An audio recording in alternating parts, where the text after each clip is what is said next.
वो सेम थी। सिर्फ उसमें डिफरेंट दौरों में, डिफरेंट टाइम्स में, डिफरेंट शासकों के द्वारा उसमें थोड़ा सटलिटी थी। जैसे बादशाह के टाइम में it was supposed to be the so called golden period of Muslim rule in Kashmir, जब लोगों का रिवर्स पलायन कराया गया, मंदिर बनवाए गए। तो वो एक छोटा सा एग्जाम्पल है जिसको कहना जरूरी है।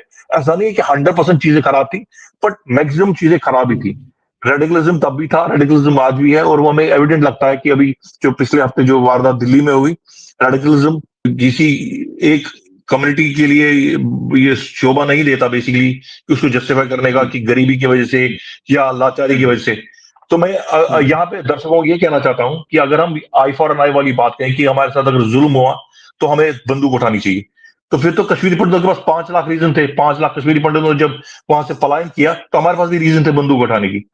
बट वो जी जी हमारी सभ्यता नहीं है, हमारा धर्म नहीं है कि हम आंख का बदला आंख से लें।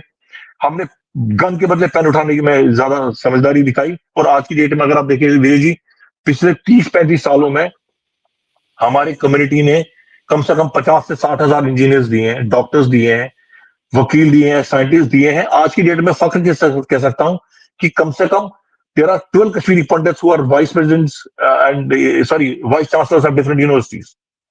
यस ये हमारी जो पढ़ाई ने और एक सोच ने बेसिकली हमें उस लेवल पे दिया कि where we want to basically make this world a better place to live in rather than give आतंकवाद को बढ़ावा दें या बंदूक उठाएं या किसी का वध करें। हम हमारी धार्मिक सभ्यता नहीं है, हमारी सोच नहीं है, और हमारे विचार ऐसे नहीं है।